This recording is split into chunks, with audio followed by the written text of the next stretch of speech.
Olá, pessoal. Espero que todos estejam bem. Eu me chamo Otto de Oliveira Magro, sou professor da Universidade de Iguaçu, da equipe de periodontia, né? Hoje vamos disponibilizar mais uma videoaula que está sendo a nossa estratégia para driblar o nosso distanciamento social. Em breve isso vai acabar, tá, gente? Mas eu tenho recebido um feedback bem positivo dessas videoaulas. Parece que o pessoal está se adaptando a essa forma de estudo. Quero lembrar vocês que é muito importante a gente dedicar parte do nosso tempo de estudo à leitura dos livros, tá, gente? A gente dá os capítulos que são mais importantes, vocês podem usar a aula como roteiro, mas esse hábito de visitar o livro para adquirir o conhecimento é muito importante, porque vai ajudar vocês a sedimentarem, vai sanar uma dúvida ou outra e vocês podem aprofundar, né? Isso aqui, na verdade, essa aula é sempre uma introdução ao tema e uma tentativa de mastigar um pouco o conhecimento para vocês. Mas esse hábito da leitura do livro é muito bacana, tá? Espero que vocês estejam aproveitando esse tempinho a mais que vocês estão tendo em casa para isso. Vamos começar a nossa aula.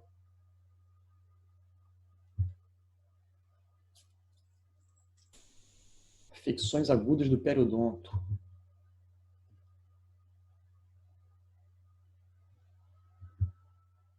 Pessoal, é da disciplina periodontia clínica, né? Afecções agudas do periodonto. Esses dois livros são os livros que eu usei mais para ter referência de imagens, né, para colocar para vocês, para explicar um pouquinho melhor. Os capítulos do Linde, a gente acaba usando mais como referência, foram os capítulos 19, 20, 22, 23 e 40. Né? Porque como a gente vai falar de algumas lesões, elas são espalhadas pelo livro. Então, vocês vão ter parte da aula em diversos capítulos. Acho que vale a pena dar uma pesquisada aí, até para ter outras imagens, outros exemplos e esclarecer um pouquinho mais qualquer dúvida que tenha. No final da aula, de qualquer forma, eu vou disponibilizar o e-mail e aí é com vocês mesmos. Manda as dúvidas para a gente tentar solucionar. Eu conversei com o Carlos, a gente já fez uma live já de umas aulas que eu dei na periodontia 1 e agora para a periodontia clínica já dei uma aula que ficou de cicatrização e agora com essa aula depois vou marcar uma live também para tirar as dúvidas, tá bom? Mas se vocês quiserem me ajudar, já vão mandando já as dúvidas por e-mail para não ser pego de surpresa lá por uma dúvida mais complicada, tá bom? Gente, então os objetivos principais dessa aula são discutir o manejo do paciente de urgência, diagnosticar afecções agudas do periodonto, isso talvez seja a parte mais importante, elaborar estratégias de tratamento da fase aguda e identificar a necessidade de continuação do tratamento, quando a gente não vai parar só nessa consulta da fase aguda, ok? Vamos lá, gente. Afecção aguda do periodonto. Isso consiste em condições de urgência, né? Demandam um atendimento, um pronto atendimento, um atendimento rápido.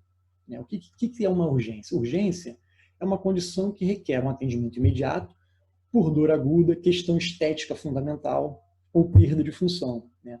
Nessa condição agora de pandemia, né, a gente viu muitos informes, né, publicitários, propagandas de dentista dizendo que eles não estão atendendo pacientes de rotina, apenas pacientes de emergência. Na verdade, nesse contexto de odontologia, o termo mais adequado seria urgência, porque emergência é quando nós temos risco de morte diretamente relacionado. Essa é, na verdade, a diferença entre urgência e emergência. Ambas demandam um atendimento imediato. Entretanto, no caso da emergência, a gente tem um risco de morte. Botei aqui embaixo, vale a pena a gente não esquecer que se tratam de processos infecciosos, tá? Então, as afecções do periodonto são processos infecciosos, que são urgências, não são emergências, mas com manejo equivocado, com um não devido cuidado, podemos evoluir para condições de emergência, tá ok? Características das afecções agudas do periodonto. Início rápido, característica das lesões agudas. Origem bacteriana ou viral, geralmente dolorosa, que é o principal motivo que faz esse paciente nos procurar, né, a dor. Menos prevalente e menos doloroso do que as condições endodônticas, tá? As questões relacionadas à polpa e ao canal. Os canais são geralmente mais dolorosos, né, e são mais frequentes também. pode ser localizada ou generalizada e pode apresentar envolvimento sistêmico. A gente vai observar envolvimento sistêmico quando tivermos aumento de temperatura, né, presença de febre, ou linfadenopatia, que a gente conseguir palpar os linfonodos, perceber que eles têm um tamanho aumentado, ok? Quer dizer que a gente está tendo já um envolvimento sistêmico.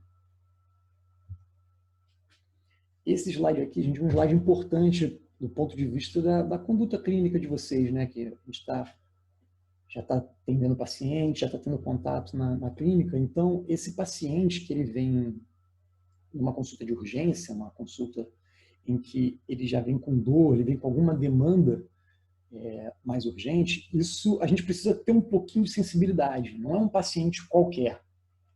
Então, o profissional tem que ter uma postura mais acolhedora, ele tem que valorizar a queixa do paciente, escutar com cuidado, além de ajudar bastante no nosso diagnóstico, na hora de estabelecer o diagnóstico, também é muito importante para o paciente acreditar, porque ele está numa situação de vulnerabilidade, ele está acreditando em você para resolver aquele problema. Então, começando escutando bem ele já é um bom primeiro passo. Tá bom? É preciso elaborar uma anamnese, tá, gente? A gente tem que atender esse paciente com segurança. Temos que saber se ele tem alguma doença de base, se ele tem alguma condição sistêmica, ou se ele está tomando algum medicamento, ou se ele é portador de alguma doença. A gente precisa ter essas informações básicas. Mesmo que seja uma anamnese direcionada, não é aquela anamnese completona das primeiras consultas tradicionais, só que é uma conduta importante você realizar uma anamnese precisa, ok? Não esqueçam disso, tá, gente? O exame clínico ele deve ser cuidadoso, gente. O que esse exame clínico deve ser cuidadoso? O que eu quero dizer com isso? Esse exame clínico, só ver aqui se está gravando. Tá gravando. Esse exame clínico ele tem que ser cuidadoso nos dois seguintes aspectos. Tem que ser cuidadoso porque eu tenho que identificar a lesão, eu tenho que realizar um bom diagnóstico. Então, eu tenho que ser preciso e detalhista para poder observar o máximo de detalhes que o quadro me oferece. E tenho que ser cuidadoso também para não machucar esse paciente. Esse paciente está sentindo dor. Eu, muitas vezes, não vou poder anestesiá-lo de início porque eu vou precisar do estímulo doloroso para conseguir fechar o meu diagnóstico. Então, eu tenho que ter eu tenho que ter bastante cuidado com esse paciente. Tá? Que ele está tenso, ele está traumatizado, ele está estressado e sentindo dor. Qualquer coisa mais brusca que você faça durante o exame clínico, você pode provocar bastante dor no paciente. Okay? Então, a gente tem que ter cuidado com isso. E sempre oferecendo um pronto atendimento. Esse paciente, até na sua clínica, ele tem que ter um certo cuidado. Ele tem que chegar, perguntar se ele tomou alguma medicação para dor. Né? A própria equipe auxiliar pode já fazer esse primeiro atendimento ainda na sala de espera para ver a necessidade ou não de fazer alguma intervenção, ou se ele pode, de fato, esperar você terminar o atendimento. Tá? Então, isso tudo faz parte desse acolhimento. É uma questão interessante do paciente de urgência. Os abscessos no periodonto, gente, os abscessos no periodonto são o carro-chefe das afecções agudas. Os abscessos eles são a principal causa que traz de afecções agudas relacionadas ao periodonto, principal causa que traz esse paciente para o consultório, né? Vamos entender mais um pouquinho como é que é o abscesso, né? A gente tem uma ideia de como é que ele se apresenta, o aspecto clínico dele, mas vamos entender um pouquinho como é que acontece, como é que ele é formado, tá bom? O abscesso nada mais é do que a coleção purulenta que se estabelece dentro dos tecidos moles do periodonto, formando uma cavidade patológica criada por necrose de liquefação. O que está sendo dito aqui? Está sendo dito que você tem uma região que não era uma cavidade, tá? O periodonto não é uma cavidade, o tecido conjuntivo do periodonto ele não é uma cavidade. Vai ser formada uma cavidade devido à infiltração da infecção presente e da infiltração de células inflamatórias, que vão, através da fagocitose, vão liberar diversas enzimas para o ambiente extracelular, e enzimas lisossomiais e tal, e vão promover essa necrose de liquefação que vai gerar o nosso pus. Tá? Acredita-se que, por alguma obliteração da entrada da bolsa, se inicia a progressão da infecção para paredes de tecido mole, que irá provocar um infiltrado inflamatório, destruição tecidual, encapsulamento da massa infecciosa, formando assim um abscesso. Então aqui na imagem tem um abscesso aqui em formação. Como é que seria esse abscesso? Ó. Temos aqui uma bolsa, né? Representaram até o cálculo aqui para demonstrar que é uma bolsa que está infectada, né? Pelo menos um sulco, mas aqui já tem uma perda óssea, é uma bolsa mesmo. Já tem uma perda óssea aqui, ó. Uma bolsa mesmo. Temos aqui a presença do cálculo, bactérias. Por algum motivo, houve uma dificuldade na drenagem, na eliminação do exudato dessa bolsa, que na maioria dos casos periodontais há uma cronificação. Né? Você tem uma infecção, tem sangramento, e aquilo fica por anos.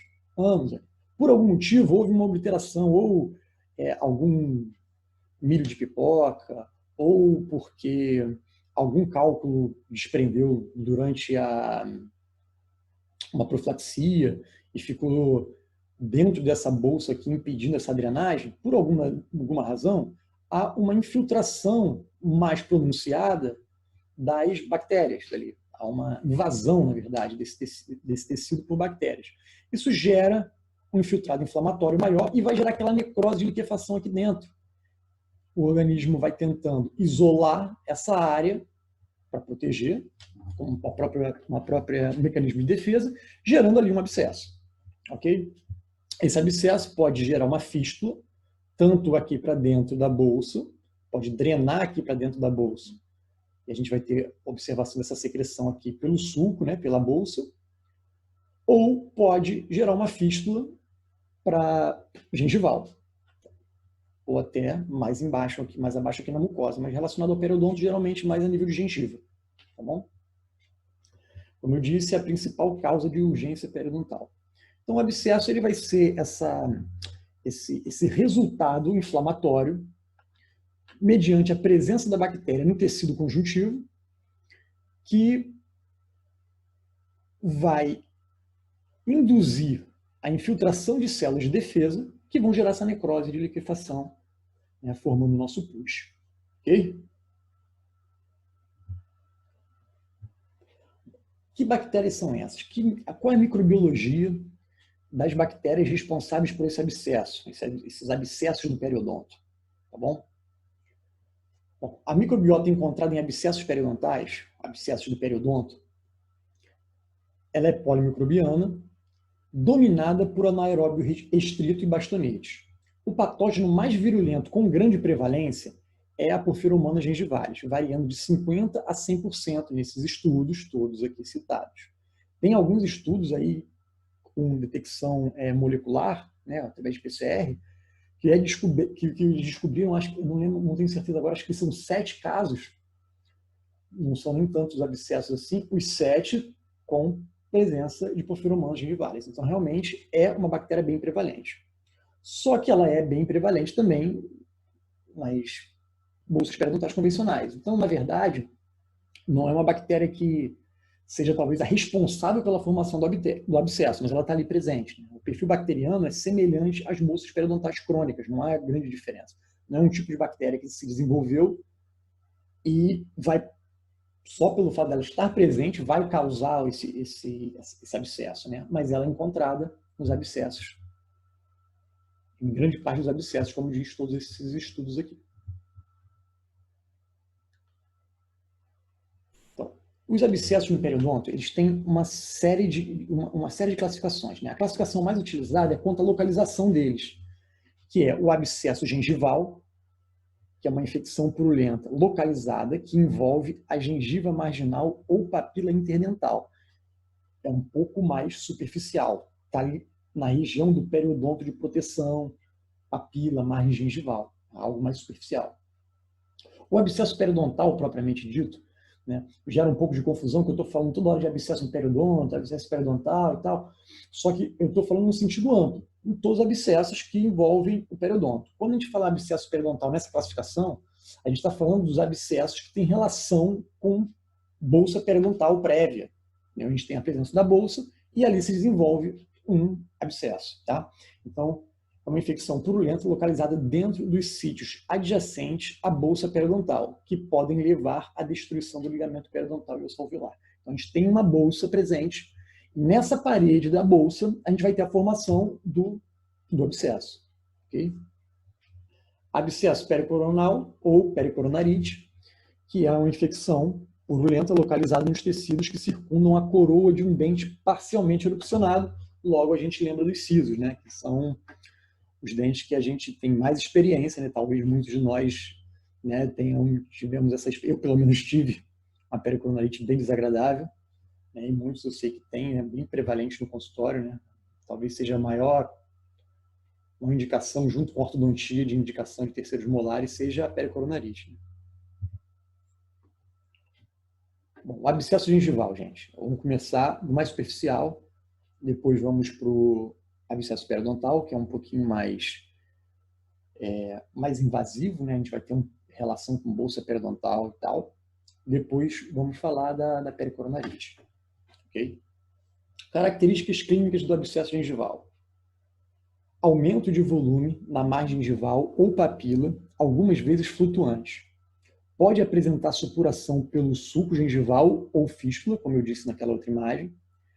Vamos observar a presença de vermelhidão, sangramento à sondagem, fragilidade gengival e frequentemente doloroso. Quando a gente observa aqui nessa imagem, a gente consegue até entender essa fragilidade gengival, né? Porque o tecido ele fica mais frouxo, ele fica mais difuso, cheio de infiltrado inflamatório, né? Obviamente, o sangramento já está acontecendo aqui só da gente olhar para essa imagem, a gente já está começando a ver o sangue sair, correto? Vermelho, também sinal de inflamação. Pode apresentar supuração pelo sulco. Geralmente, muitas vezes, é pelo sulco, mesmo por ser mais superficial, a gente consegue ter essa drenagem pelo sulco e às vezes forma fístula. Tá?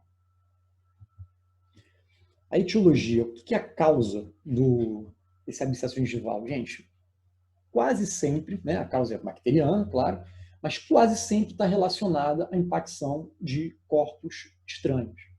Pelo menos a minha experiência clínica, o campeão na verdade, a campeã é a casquinha do milho de pipoca. Cara, isso aí, o paciente chega com aumento de volume, eu já pergunto, e aí, foi ao cinema? Você tem o hábito de comer pipoca? Cara, é muito comum mesmo. Tem também caso de espinha de peixe, semente. Hoje em dia, as pessoas têm comido muito semente, né? Principalmente alguns tipos de dieta, né? que usam dietas mais relacionadas ao vegetariano, ao veganismo e tal, eles usam as sementes, que as sementes são fontes de diversos nutrientes, né? E outras dietas em geral também. Não necessariamente a vegetariana ou vegana, mas cada vez mais as pessoas têm comido, acho, sementes, pelo menos no meu ciclo social, é muito comum você ver alguém carregando um saquinho com mais sementes. Lá em casa minha mãe come semente pra caramba, então eu acho que pode acontecer mais também a partir de agora, né? Porque também tem a mesma característica, tem uma casquinha nessa semente, que durante a alimentação, às vezes a própria semente, né? Que elas são tão pequenininhas, ela consegue entrar no suco e aí pode gerar um abscesso. É muito difícil você remover isso em casa com escova, com fio dental. Tá? Cerdas de escova também podem entrar ali. Somente escovas de qualidade inferior ou mais velhas, ela pode soltar a cerda e a cerda fica presa ali. Casca de camarão também pode acontecer. E outro caso também que acontece bastante é cimentos odontológicos, gente. Tem que ter muito cuidado. A gente vai cimentar principalmente as coroas provisórias ou até as coroas definitivas, nós temos que realizar com cuidado a limpeza desse cimento. O cimento sempre extravasa um pouquinho, a gente tem que remover esse excesso. Deixar aquele excesso para trás, a probabilidade, a possibilidade de a gente formar um abscesso ou uma bolsa periodontal é muito grande.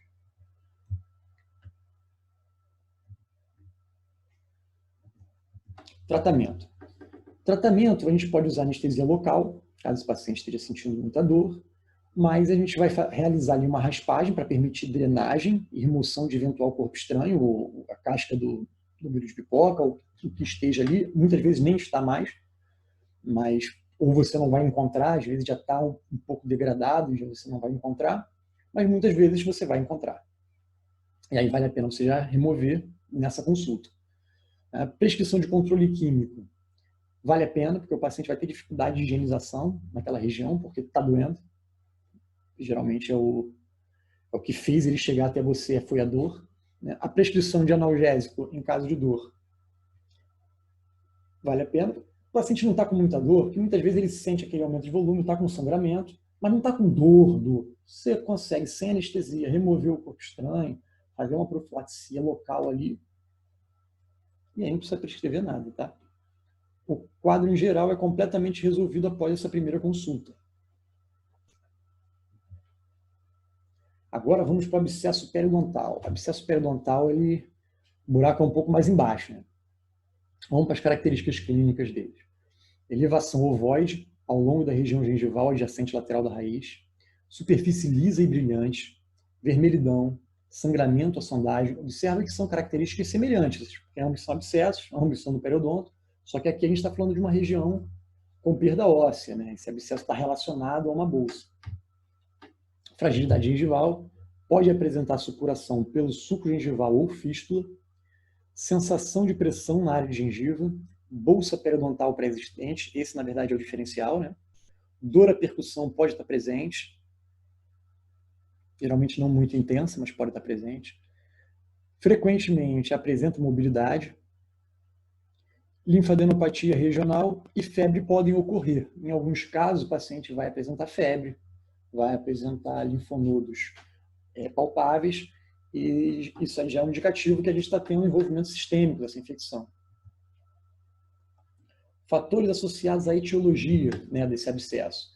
Assim como o abscesso gengival, o abscesso periodontal propriamente dito, né, ele se havendo obstrução da entrada da bolsa, dificuldade de drenagem daquele exudato, do fluido crevicular presente ali na região da bolsa, provavelmente a gente vai ter aí um abscesso. Tá? Isso é uma causa muito comum.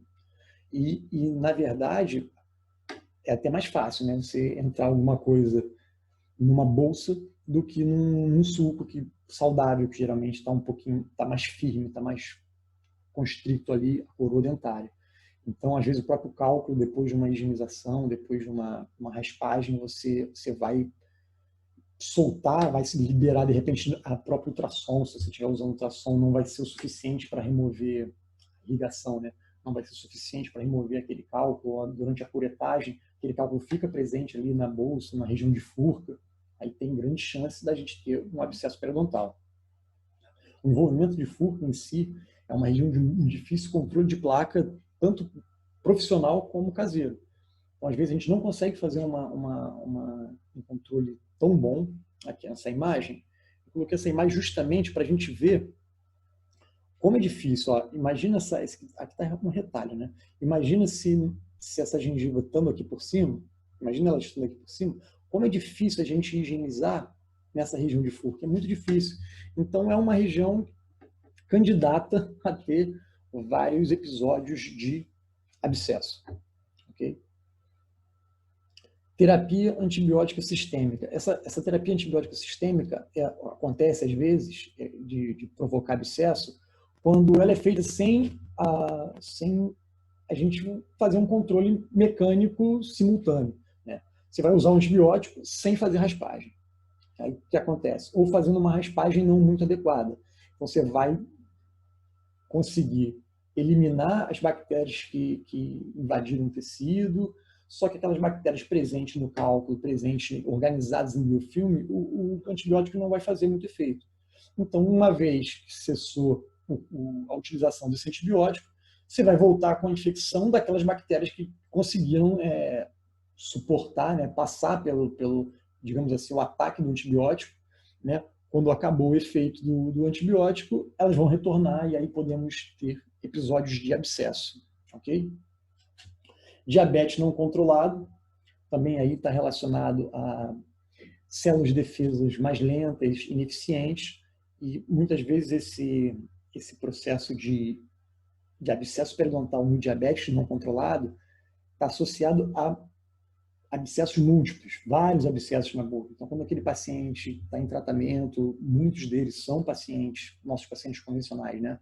Muitos deles são pacientes com dificuldade de controle glicêmico. Se ele aparece depois de uma consulta de manutenção e tal, com múltiplos abscessos e tal, você já acende aquela luzinha de que, de repente, o controle glicêmico dele já não está mais legal. Ok? Aí vale a pena intensificar na anamnese, solicitar exame. Ok?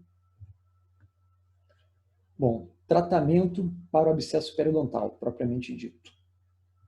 Bom, na primeira consulta, a estratégia vai ser a mesma.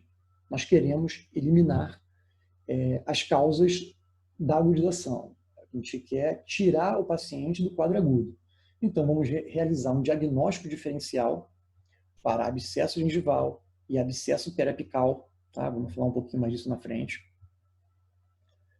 Drenagem do abscesso com auxílio de curetas, sondas, agulha, bisturi. A gente vai usar o bisturi quando a gente for fazer essa drenagem para a cavidade oral. Quando for para a bolsa, a gente vai utilizar as sondas, a cureta e a sonda. Tá bom? Raspagem supragengival, prescrição de controle químico, caso o paciente apresente dificuldade de higienização, quase sempre vai apresentar. Observe que aqui eu estou falando de raspagem supragengival. Ah, mas professor, não tem a presença de bolsa? Como é que eu vou fazer uma raspagem supra? Gente, a gente está aqui tratando do quadro agudo. Eu vou fazer uma raspagem supragengival para controlar a higiene próximo àquele abscesso. Mas eu não estou tratando ali aquela bolsa. Eu quero tirar o paciente desse quadro agudo, tá bom? Então, a gente vai prescrever analgésico em caso de dor e prescrição de antibiótico caso o paciente apresente envolvimento sistêmico, linfadenopatia e febre, ou no caso de abscessos maiores, de difícil drenagem. O que acontece, gente? Quando a gente tem um abscesso muito grande ou com acesso muito complicado, a gente não vai conseguir fazer nessa raspagem um controle que o corpo possa resolver depois sozinho. Vale a pena a gente lançar a mão do antibiótico para conseguir reduzir esse quadro agudo. Entendeu? O objetivo do antibiótico não vai ser resolver a infecção por completo, é tirar o paciente do quadro agudo. Tá? Depois, na continuação do tratamento, vamos realizar o tratamento periodontal convencional e a manutenção periodontal depois do sucesso da terapia. Okay? Lembrando mais uma vez, o objetivo da primeira consulta é retirar o paciente do quadro agudo, permitindo que o tratamento possa continuar em seguida. A realização de raspagem subgengival na consulta de urgência pode danificar tecidos sadios, prejudicando drasticamente o desfecho cicatricial. Posso causar problemas irreversíveis, perda de tecidos, que recuperariam com tranquilidade, com facilidade, com previsibilidade. Eu vou ter problemas nessa recuperação porque eu atuei em um momento que o tecido estava desorganizado, com muita infiltração inflamatória, entendeu? Muita tensão tecidual. Então, nesse momento, eu tenho que tirar o paciente do quadro agudo. Tirando o paciente do quadro agudo, eu vou tratar aquela bolsa como uma bolsa convencional. Tá? Isso é muito importante, tá, gente? Dei aqui uma ênfase no slide, é muito importante a gente tomar esse cuidado. Então, agora no que tange o diagnóstico diferencial. Primeiro, diagnóstico diferencial com abscesso gengival. Acho que vocês já estão craques, já sabem qual é a diferença. Né? Num quadro de abscesso gengival, não há destruição do periodonto de sustentação, nem presença de bolsa periodontal previamente estabelecida. O paciente tinha um periodonto sadio. Para auxiliar no diagnóstico, devemos utilizar uma sonda periodontal milimetrada e pesquisar perda de inserção. Vamos fazer uma sondagem convencional. Não encontrando nenhuma perda, sugere-se que seja um abscesso gengival. Observando a presença de bolsa, ficamos inclinados a dizer que é um abscesso periodontal. Ok? Gente, agora o diagnóstico diferencial com o abscesso periapical. Isso não é tão simples e é uma questão clínica da qual vocês vão passar diversas vezes. Não vai ser uma ou duas vezes, não. Até quem não quer ser periodontista, não pensa em atuar na clínica de endodontia, mas como dentista vão estar diante dessa situação algumas vezes, tá bom? As lesões endodônticas podem drenar através do suco gengival ou através de fístula pela gengiva e mucosa oral. Aqui tem algumas imagens que geram alguns exemplos. Ó. O comprometimento desse elemento dentário é endodôntico. Houve uma necrose pulpar e temos aqui uma lesão na região periapical. Essa lesão está drenando pelo ligamento periodontal. E está saindo aqui pelo sulco. Então, olha como pode confundir. Quando eu observar esse paciente, eu vou usar a sonda periodontal, ela vai entrar, mesmo que justa, ela pode entrar nesse caminho em que está sendo feita a drenagem desse abscesso periapical.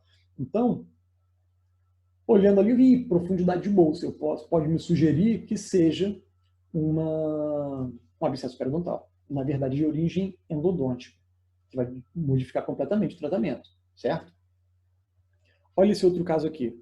Mesma região, só que ao invés de drenar pelo espaço aqui do ligamento periodontal, a fístula foi criada através do osso alveolar, aqui pelo tecido conjuntivo, e ao invés de formar uma fístula aqui, igual a esse outro caso aqui, que foi formada uma fístula para a cavidade oral direta, retornou para o sulco e saiu por aqui. Vê que aqui ele dá até o exemplo também de fazendo uma fístulazinha aqui em cima, também muito comum. Aí você vai pensar aqui em cima, é um abscesso gengival. Nada. A origem, nem periodontal. Na origem dele, ó, endodôntica. A gente tem que ver como a gente vai conseguir diferenciar um caso do outro. Esse caso aqui, também, acho que esse aqui está no livro do Linde.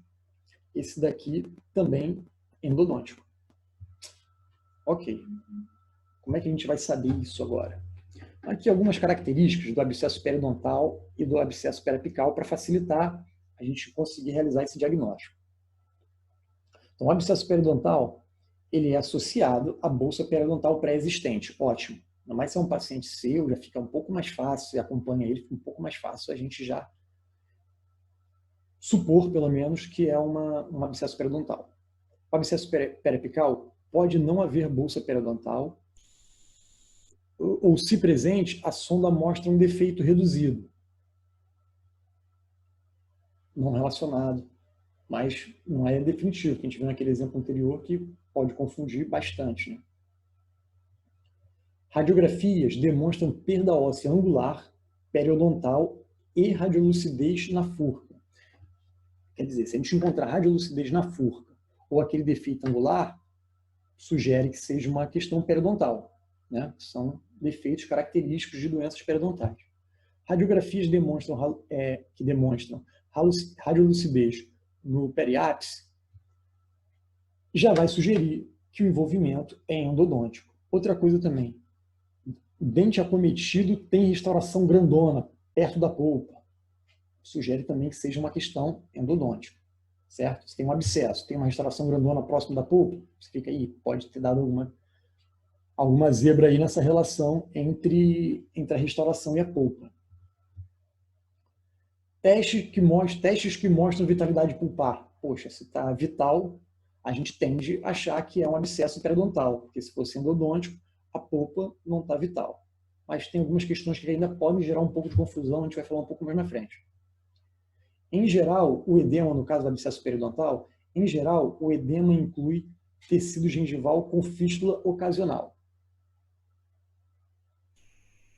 Você vai ter fístula, pode não ter fístula, mas aí não vai ser algo que vai realmente dizer uma diferença. Muitas vezes você vai ter uma drenagem ali para a bolsa, diretamente ali na bolsa. É mais fácil com o abscesso periodontal drenar pelo sulco, pela bolsa.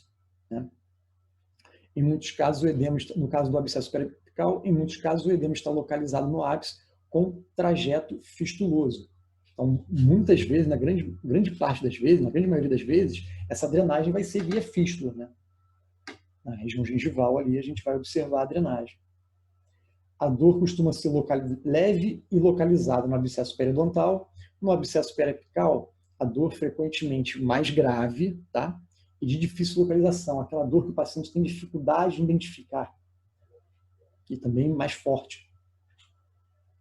Mas essa questão de mais forte é muito complicado, porque o paciente não vai estar apresentando as duas dores para a gente comparar. E fica um pouco difícil, às vezes, né, esse tipo de paciente de urgência, a gente identificar se essa dor é grande, se não é. O paciente muitas vezes aumenta, né, e tem pessoas que têm mais sensibilidade à dor. Não. A gente está aqui passando essas características, né, dessa tabelinha aqui, que eu retirei lá do livro do Carranza, mas temos que avaliar ponto a ponto, tá? Sensibilidade à percussão. Pode ou não estar presente. Geralmente tem alguma sensibilidade, mas ela pode não estar presente. Já no abscesso periapical, dificilmente o paciente não vai sentir dor quando você bater com o instrumento lá, com cuidado, tá? Então, abscesso periodontal ainda no diagnóstico diferencial. Quanto à análise, gente, a radiografia é muito importante nesse caso. Não podemos ter preguiça de radiografar o nosso paciente em caso de abscesso, tá bom, gente? Em caso nenhum. Procurar por imagem radiolúcida, sugestiva de lesão e analisar sua localização e aspecto. Por exemplo, essa imagem radiolúcida aqui, ó, ela tá, aqui a gente demonstra uma crista esfumaçada, uma lesão angular. Aqui está mais sugestivo de lesão periodontal, né, de abscesso periodontal. Já aqui nesse caso, ó, observa uma peça protética extensa. Parece que tem alguma coisa aqui no canal, na polpa, né? Parece ter alguma coisa aqui. Material aqui dentro. Lesão, né? Imagem radiolúcida sugerindo lesão periapical. Opa, aqui. Esse abscesso aqui está aparecendo, né? Um abscesso que esteja sido causado por essa lesão. Provavelmente um abscesso periapical. Observar a presença de restaurações profundas, lesão de cárie, algum tratamento conservador da polpa ou tratamento endodôntico pregresso. Nesse momento aqui, nessa análise radiográfica, a gente vai poder analisar a proximidade. Nesse caso aqui eu não mostrei, parece que tem alguma coisa aqui na polpa. A radiografia ela traz esse tipo de informação, então a gente tem que estar atento para isso.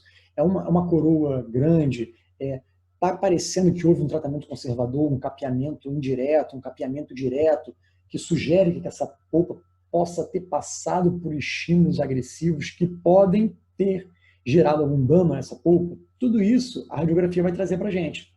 Isso vai sugerir que seja um abscesso periapical. Caso haja fístula, pode ser realizado contraste radiográfico, né, com cone de Guttapercha para pesquisar a origem dessa fístula. Aqui um exemplo, está no livro do Linde também. Você introduz na fístula esse conezinho de Gutta. Geralmente o paciente não se incomoda, tá? Mesmo sem anestesia. Essa região fistulada ela tem um epitélio ali dentro, é uma região que você consegue fazer você consegue manipular sem causar muita dor, mas com cuidado, né? Gentilmente. E aí indicou essa lesão aqui. Tá distal. Essa lesão, esse caso aqui, já lembrei, esse caso aqui foi o seguinte, era uma bolsa, que é do Linde, do livro do Linde.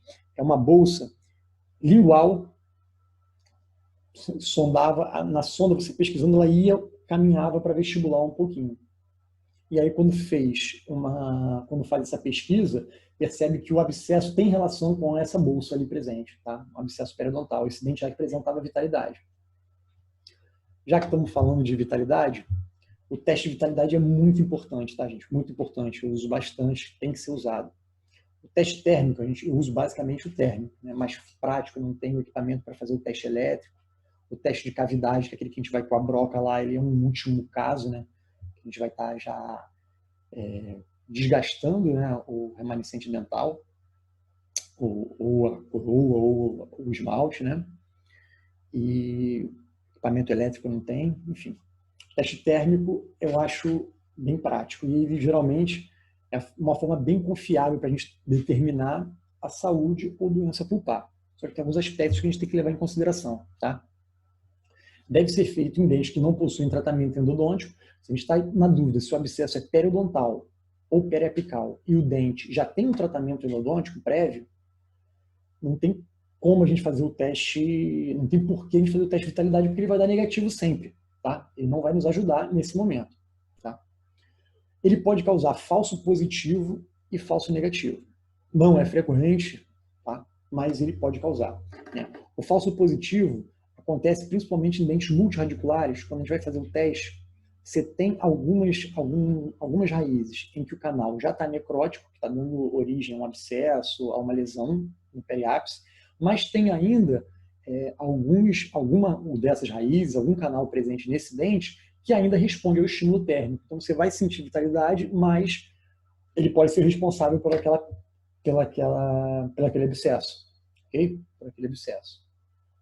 E o falso negativo acontece em dentes que tem, às vezes, uma restauração extensa, que vai isolar um pouco esse dente, ou por conta de ser um dente que já foi traumatizado por preparo cavitário, ou por próprio trauma oclusal, então ele tem a polpa mais restrita. Ou então, no caso de paciente mais idoso, que também a polpa também já está um pouco mais constricta ali, então ela fica menos sensível, né? Então são casos em que a gente pode dar negativo e o dente está vital ainda. Então são alguns aspectos, mas o teste é muito interessante. Para o fechamento do diagnóstico é necessário a combinação de todos os recursos clínicos e radiográficos possíveis. Nós vamos ter a radiografia para identificar a localização de algumas lesões, vamos usar ainda na radiografia, caso haja uma fístula, podemos fazer aquela pesquisa com a gutapercha para saber aonde aquele caminho da fístula, né? Aquele caminho fistuloso vai nos levar. Nós vamos usar o teste de vitalidade para ver se a polpa está vital ou não, para sugerir se está vital ou não. Vamos ter teste de percussão, vamos ter teste de palpação, o histórico clínico do paciente. Então, diante de todo esse arsenal, nós vamos ter que desenvolver, chegar ao diagnóstico que é o da questão, né? Você não tem dúvida quanto ao teste de vitalidade, né? Esse teste térmico aqui, a gente utiliza uma bolinha de algodão. Esse spray gelado aqui vai botar a menos 46, geralmente. Eu não me recordo exatamente a temperatura, mas é bem frio. Vamos na superfície do dente. Geralmente a gente testa um dente no contralateral, né? Para observar, ver como é que é a resposta do paciente normalmente. Depois a gente vai lá com cuidado. Também não vai com muita sede ao pote, não. É um paciente que pode estar com uma pulpite ali e dar um pulo na cadeira, pode estar com alguma questão mais dolorosa. Então, com cuidado, a gente faz o teste ali de vitalidade. O paciente não sentindo, a gente pode colocar um pouco mais rápido essa bolinha de algodão para tentar puxar esse estímulo álgico que a gente não conseguiu na primeira colocação, tá? Na primeira a gente espera um pouquinho, coloca, depois vai com mais vontade, tá ok? O abscesso pericoronarite, isso aí vocês sabem mais que eu. Na etiologia, placa bacteriana, impacção alimentar, trauma, muitas vezes o siso superior, né, mastigando ali em cima.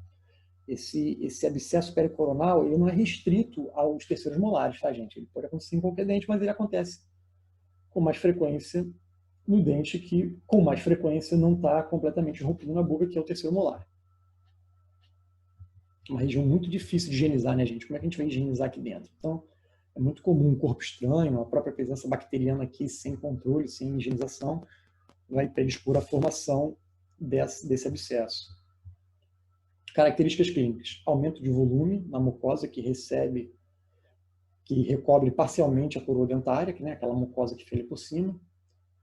Vamos ter dor, vermelhidão, pode apresentar supuração, sangramento, a sondagem, né, a manipulação daquela região geralmente sangra, fragilidade gengival, trismo, dificuldade de engolir, principalmente porque essa infecção vai evoluindo, vai invadindo mais os tecidos adjacentes, a gente começa a ter mais sinais ainda.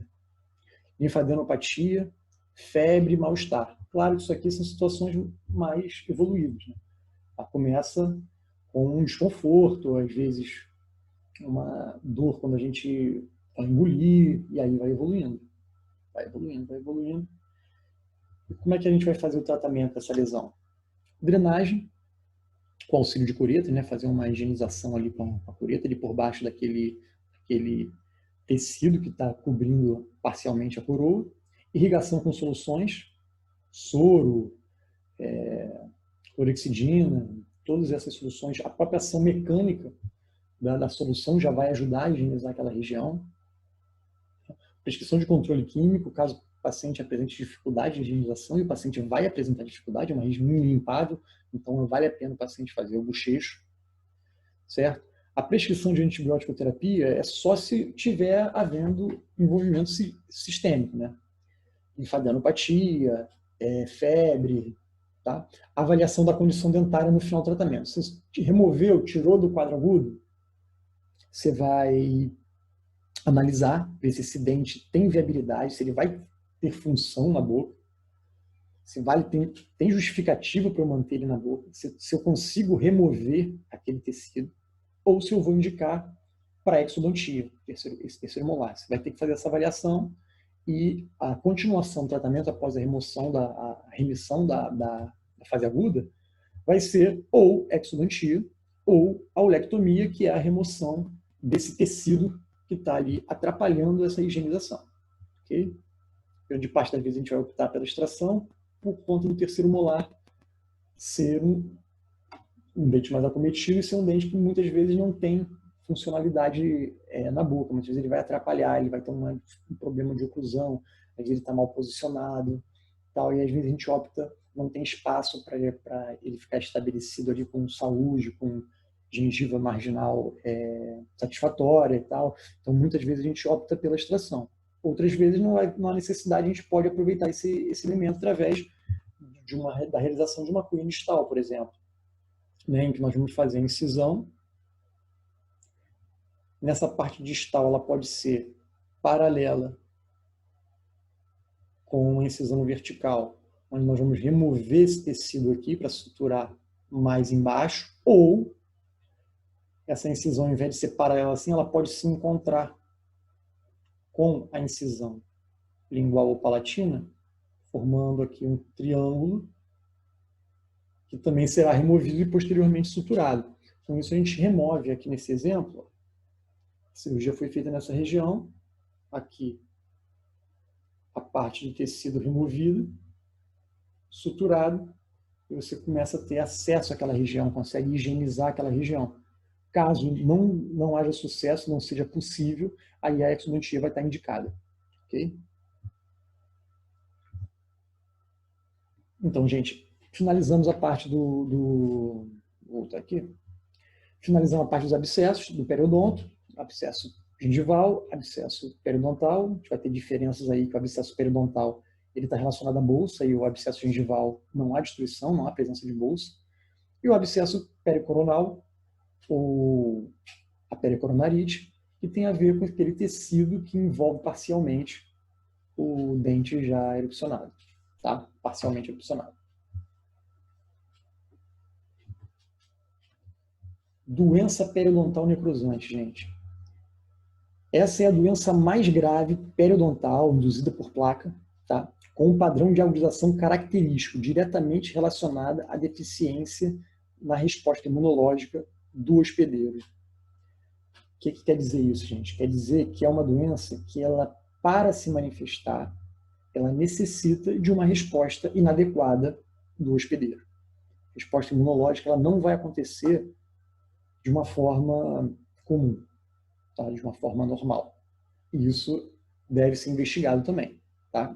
Vamos começar já com essa luzinha, essa lanterninha, essa lâmpadazinha na cabeça. Aqui tem uma imagem. Espero que esteja aparecendo aqui, que a minha imagem não esteja por cima. Que a gente aqui, durante a apresentação, a gente não sabe onde é que está o rosto, né? Eu não consigo mexer com isso. Pelo menos eu não consigo. Tá? Mas, enfim, temos aqui um tecido necrótico circundando os elementos dentários. Isso aqui sangra com muita facilidade, tá, gente? Muita facilidade. Tem um aspecto, parece que tem uma membraninha aqui por cima do sulco, tá? Que a gente chama de pseudomembrana. Você vê que a higienização é bem precária, até porque dói bastante, né? Provavelmente já estava bem sujo antes e depois fica muito difícil de limpar realmente.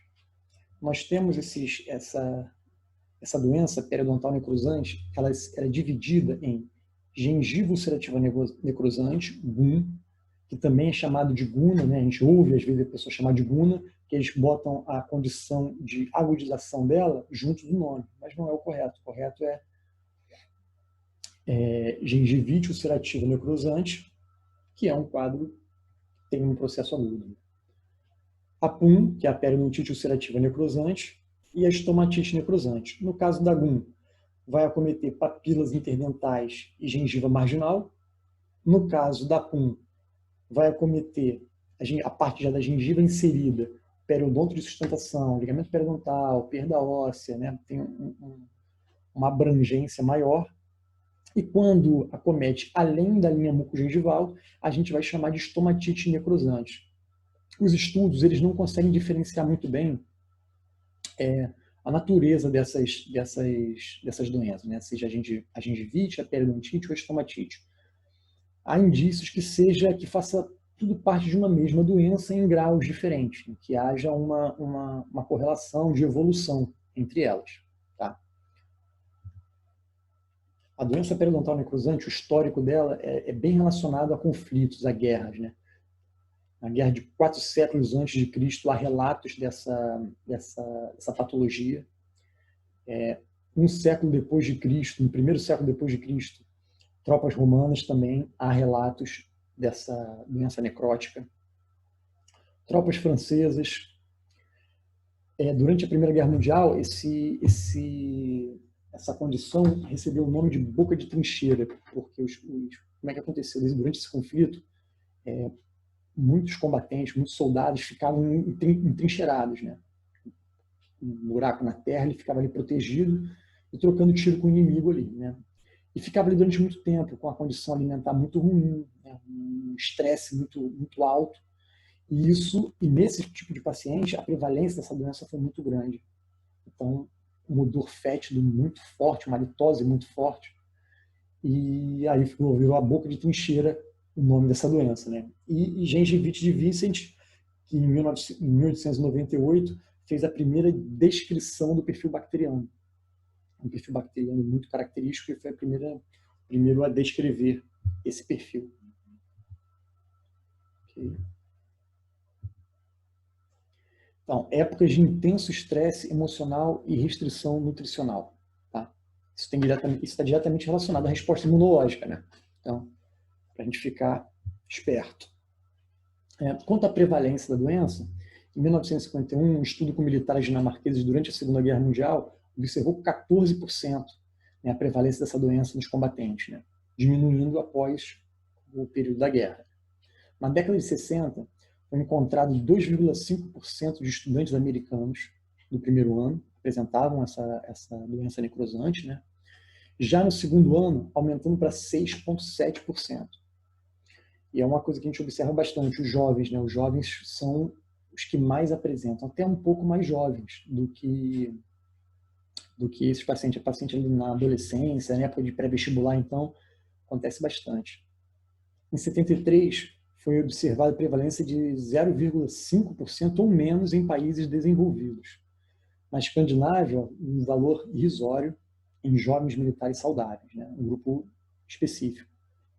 Este índice aumenta em países subdesenvolvidos. Claro, né? Países subdesenvolvidos são acometidos por diversas mazelas, né, nutricionais, socioeconômicas, que estão diretamente relacionados, né, à qualidade de vida, que vai estar diretamente relacionado à saúde do paciente, né, à nossa resposta imunológica. Em 2003, um estudo de pacientes com HIV observou-se uma prevalência maior, né, de 0 a 27%. Né? Tem uma margem de bastante estudos, né, de uma margem bem grande, de 0 a 27%. Com a evolução farmacológica, os coquetéis e tal, reduziu bastante. O que leva a isso? Vale a pena a gente ressaltar. O paciente que é HIV positivo, se ele está sob controle, se ele está tomando a medicação, não vai haver diferença na resposta imunológica dele. O importante é que vá fazer com que ele desenvolva a periodontite ulcerativa necrosante ou gengivite ulcerativa necrosante. Isso acontecia bastante quando a gente não tinha esse controle e o paciente desenvolvia a AIDS, né, a SIDA, e tinha um prejuízo na sua resposta imunológica, o que hoje a gente consegue controlar com mais facilidade. Então, os estudos mais antigos, né, têm uma relação muito grande desse tipo de quadro com o paciente soropositivo. Hoje, essa relação está mais diretamente relacionada ao desenvolvimento da síndrome. Tá? Em 66, identificou em aldeias nigerianas que crianças com idade entre 2 e 6 anos manifestando doença necrosante com uma frequência que varia de 1,7% a 27%, quase 27%, quer dizer, muito alto para criança. É uma doença que não é comum em criança, mas aqui claramente uma questão nutricional envolvida, né? Que muitos países da África sofrem demais nessa questão socioeconômica e apresentam algumas doenças que, por exemplo, a gente viu aqui em 73 na Escandinávia, os jovens militares 0,001% apresentaram. A gente tem na Nigéria, aqui em 66, uma prevalência muito maior em crianças, né? Bom, a gente falou que foi descrito, né, a microbiologia, né, a microbiota relacionada a essa doença, e ela predomina uma flora fusoespiroquetal, treponema, Pseudomonas, Fusobacterium, Prevotella intermédia, são as bactérias mais características dessa lesão, são bem encontradas, né, foram bem identificadas. Bactérias também encontradas em pacientes saudáveis, com gengivite, com periodontite. Aí você pensa, poxa, são bactérias que são bem encontradas, bem relacionadas, bem características da doença necrosante, mas também são encontradas em pacientes saudáveis, em gengivite, periodontite. Será que são essas bactérias que estão sendo causadoras? Provavelmente não, né? Não foi possível induzir doença necrosante em animais imunocompetentes, apenas em imunossuprimidos. O que essa informação aqui está trazendo para a gente? Como é que ela foi obtida? Você tem lá um ratinho doente com a doença, você remove, você extrai as bactérias presentes naquela lesão necrótica e tenta inocular em um rato, né, um camundongo, saudável, para ver se ele vai desenvolver a doença. E ele só desenvolve a doença se ele não tiver imunocompetente. Os ratos, ou camundongos, que estavam imunocompetentes, estavam com o sistema imunológico legal, eles não desenvolveram a doença. Apenas os que foram artificialmente suprimidos de sua capacidade plena imunológica, que desenvolveram a doença, né? Então, o perfil bacteriano ou a resposta do hospedeiro? O que é o determinante? O que é o pesado aí que vai dizer, que vai predizer a evolução para uma doença necrosante, né? Quanto aos aspectos histológicos, nós vamos observar ulceração com necrose do epitélio e das camadas mais superficiais do tecido conjuntivo, né, com uma reação inflamatória, presença de micro-organismos na lesão, que a pseudomembrana se apresenta como uma rede de fibrina com células epiteliais em degeneração, leucócitos, eritrócitos, bactérias e debris celulares. Quer dizer, uma grande bagunção de células, né? Debris são restos celulares. Então, nós vamos ter aqui, observem aqui o epitélio bem preservado. Quando chega na região ulcerada, ó, infiltrado inflamatório, você vê como é que coram as células aqui, são esse infiltrado inflamatório, como o tecido fica disforme para os tipos celulares, escamação, a pseudomembrana está aqui por cima, cobrindo, tem um aumento maior aqui, ó. Aqui ainda é a parte saudável, né? E aqui já começa a parte necrótica, a parte da úlcera, né, propriamente dita. Fatores associados à doença periodontal, doenças sistêmicas, infecção por HIV, má nutrição, higiene oral inadequada, estresse, fumo, álcool. Tá? Tudo isso aqui, gente, vai atrapalhar a resposta do hospedeiro. O sistema imunológico vai estar deficiente. Bom, características clínicas da GUM, né? Quais são as características clínicas? A gente vai ter dor, sangramento, um odor fétido, um hálito bem ruim mesmo, úlceras necróticas na ponta das papilas, formando crateras, tá? E na gengiva marginal também, né? Tecido necrótico aqui presente, tá vendo? Pseudomembrana não aderida, passar uma gazezinha ali, ela sai, né? Essa tem a mesma constituição da que mostrei ali no exame histológico. Eritema linear margeando as úlceras. Eritema, né, vem de vermelho, esse avermelhado que nós temos aqui, ó. circulando ali as lesões. Algumas vezes pode apresentar aumento de temperatura, febre, mas não necessariamente vai apresentar febre, tá, gente? Os aspectos clínicos são suficientes para a gente fechar o diagnóstico de gengivite ulcerativa necrosante ou outros acometimentos gengivais, a gente já vai falar daqui a pouco, não quero dar o spoiler agora não. Então, vamos lá, tratamento. Primeira consulta. Tratamento do quadro agudo. Gente, a gente lembra que a nossa aula são sobre afecções agudas. O que a gente vai fazer quando esse paciente chega no consultório com dor, com a questão aguda, certo? Então, nós vamos fazer uma raspagem supra, preferencialmente com ultrassom, cuidadosamente, tá? Higienização com escova, taça de borracha, sempre no limite do paciente. O paciente sentiu dor, a gente para. Vamos só fazer uma melhora do quadro, tá? Que um quadro que o paciente não consegue escovar bem, principalmente nos casos que mais doem, então tem bastante placa bacteriana ali.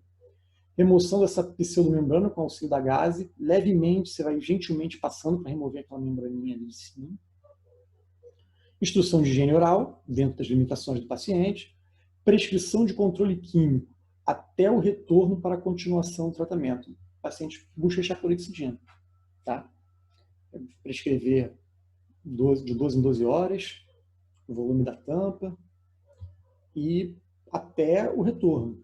Você pode pedir para esse paciente retornar em 3 dias para observar se está recuperando bem, que a bumba tem uma recuperação bem rápida, bem legal.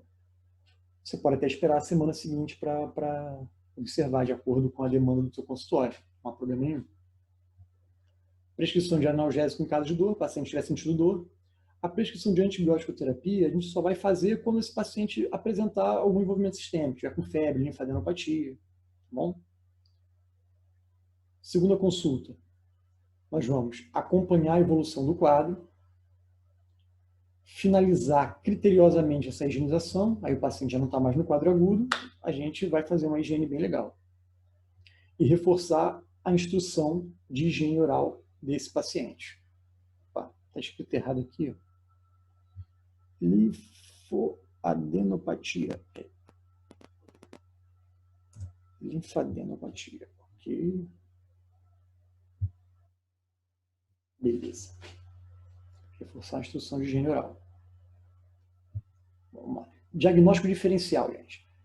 Agora que é o que eu estava já me antecipando. A gengivostomatite herpética primária, ela é uma doença que pode confundir com a GUM. Vamos tentar diferenciar elas agora, o diagnóstico diferencial para esse quadro. A etiologia dela é viral, não é bacteriana, né? O aspecto clínico, vesículas na mucosa oral, que ao romperem formam lesões ulceradas cobertas por uma rede de fibrina. Quando elas ulceram, é que vai gerar essa confusão. Está vendo aqui esse aspecto? Esse aspecto aqui, que fica semelhante à lesão anterior. Esse aspecto aqui já não. Isso aqui já é mais característico. Você vê que está bem arredondadinho, está distante da margem. Isso aí já é mais característica da gengivostomatite herpética mesmo. Okay? A duração é um pouquinho maior, geralmente é de 7 a 10 dias, né? Idade mais afetada é crianças, tá? Cuidado que a gente tem que ter aqui, por que é tão importante a gente fazer esse diagnóstico diferencial, é que o debridamento utilizado para o tratamento da GUM pode exacerbar a manifestação da herpes. Então, você vai fazer aquela limpezinha criteriosa lá, e o paciente às vezes não está sentindo tanta dor, você vai limpando e tal, e aí, se for a gengivostomatite herpética, tem a tendência da gente exacerbar essa reação, tá bom? Esse quadro aqui, a gente tirou do livro do Carranza, a gente tem algumas comparações entre elas para tentar ajudar a gente a definir. Né?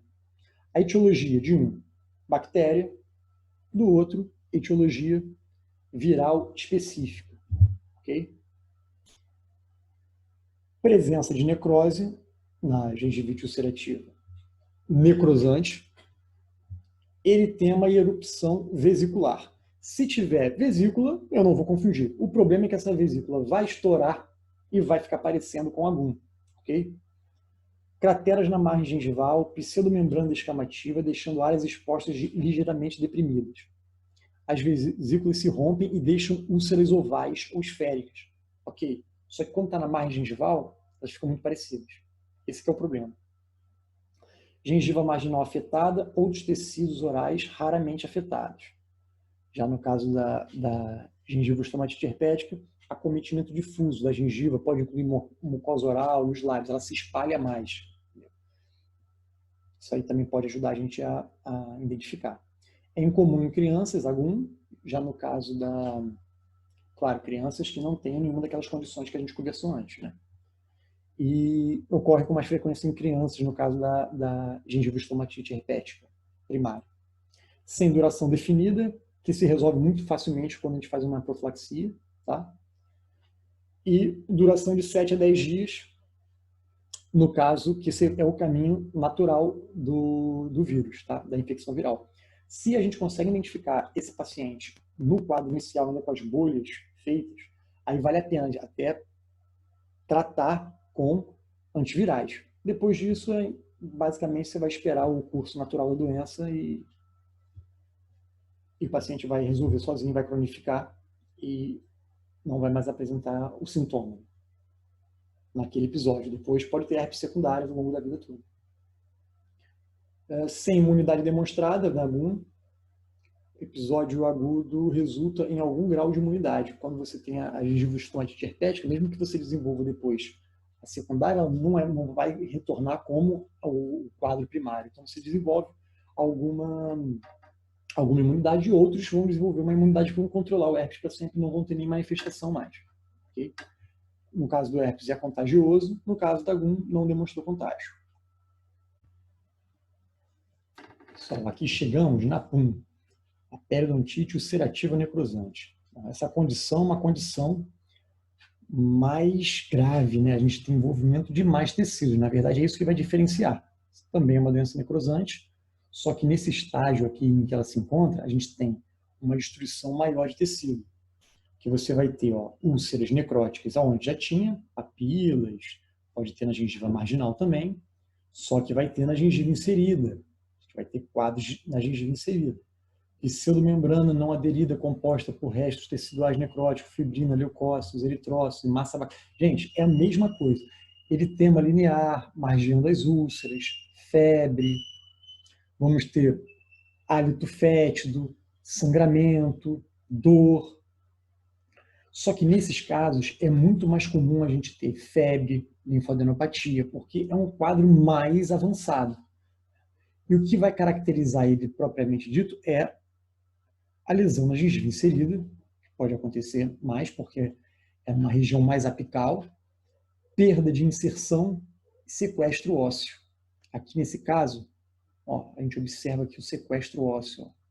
Olha na radiografia como se apresenta esse osso aqui sem conexão nenhuma com o esqueleto do paciente, está vendo? Então aqui a gente tem uma destruição. Resolver isso aqui é complicado. A gente está vendo que como é que a gente vai, qual o prognóstico desse dente aqui? Olha a perda óssea que ele foi exposto. Certo? Porque a PUM, ela tem características todas iguais à GUM. A única coisa é que a gente vai ter esse envolvimento mais avançado. Né? Não há formação de bolsa periodontal, pois a destruição necrótica irá afetar as células epiteliais que migrariam compondo o revestimento da parede de tecido mole. Deixa eu voltar naquela imagem. Não tem sondagem aqui assim.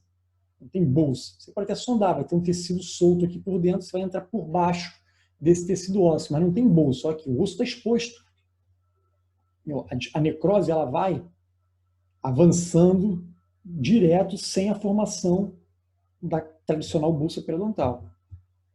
A destruição óssea pode ser extensa e levar à perda do elemento dentário, como naquele caso. Essa patologia está muito associada a casos de imunodeficiência mais avançados, né, como no caso do paciente que já tem a manifestação da SIDA, né, da AIDS, já não tem um sistema imunológico competente. E esse tipo de paciente já em graus mais avançados é que a gente vai observar. O paciente controlado, por exemplo, soro positivo, não vai ter problema nenhum. O paciente vai responder normalmente, dificilmente ele vai desenvolver esse tipo de resposta mais agressiva por conta da doença. Agora, no caso de pacientes que estão muito debilitados, ele pode começar com uma AGUM, não consegue tratar a tempo, ou tem dificuldade da solução, e isso vai evoluindo. O paciente saudável dificilmente vai chegar a um quadro desse. Quando a região necrótica avança o limite da linha mucogengival, ela passa a se chamar de estomatite necrosante. A estomatite necrosante, a definição dela é quando a gente vai ter necrose abaixo da linha, quer dizer, apicalmente a linha mucogengival. Se ela tiver a parte da mucosa, a gente já vai chamar de estomatite. Ok? Estomatite necrosante. Que também é um caso raro, muito avançado. E ele tem relação, os pesquisadores buscam essa relação, né, entre uma condição que é a NOMA, que é muito letal, né, muitas vezes o paciente evolui para óbito, e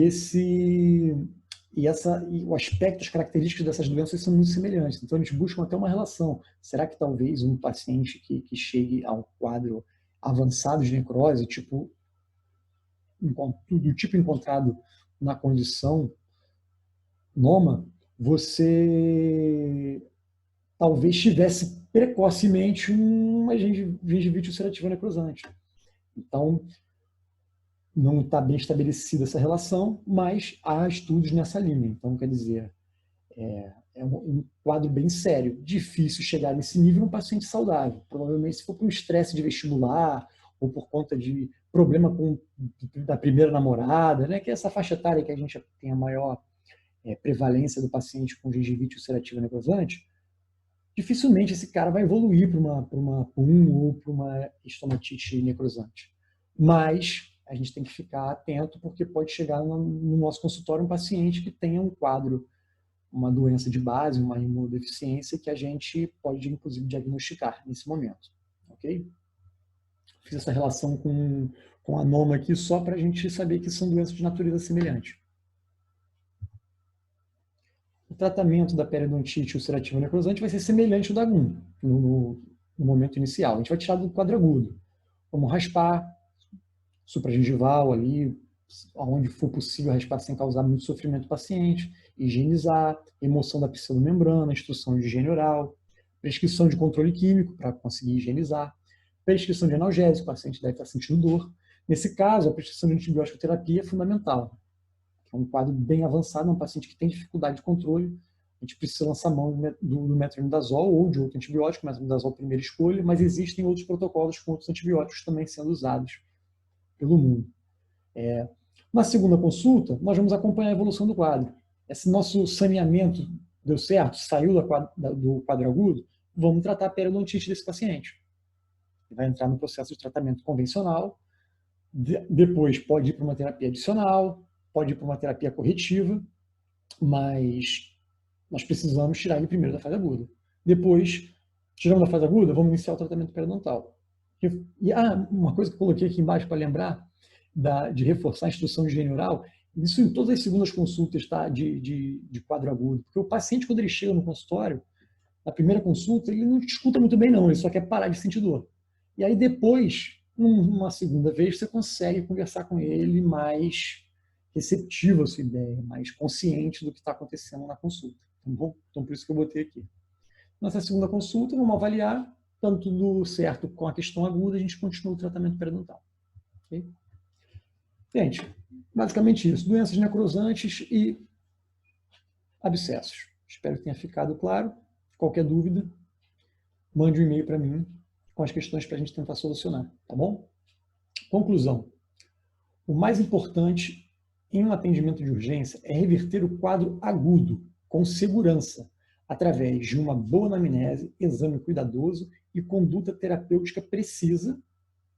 Claro que precisa ter um diagnóstico correto para fazer essa conduta precisa, né? Não preciso nem falar. Após a solução do quadro agudo, pode ser necessária a continuação do tratamento. O paciente deve ser bem orientado quanto a esse aspecto. O paciente não pode achar, não estou sentindo mais nada, não preciso voltar. Ele tem que saber, através do diagnóstico, alguns precisarão voltar e talvez tenha até um tratamento longo quanto a isso, quanto é referente a essa questão. Bom, muitos processos agudos podem sinalizar a presença de outras patologias sistêmicas. Exames complementares e encaminhamentos para outros especialistas devem ser considerados. O paciente apresentou, em 6 meses, 3 episódios de GUM. É normal? Temos que acender aí o farol sobre esse problema para tentar solucioná-lo, ok? Aqui está o meu e-mail, deixa eu ver se está certinho. É isso aí mesmo. Aí vocês podem mandar as dúvidas por aí, tá bom? Gente, bons estudos, espero que vocês tenham entendido legal. Cair para dentro dos livros, e-mail disponível, que eu puder ajudar vocês, podem contar comigo. Daqui a pouquinho isso está acabando, a tempestade vai passar, e a gente volta à nossa rotina de convivência. Tá bom, galera? Grande abraço.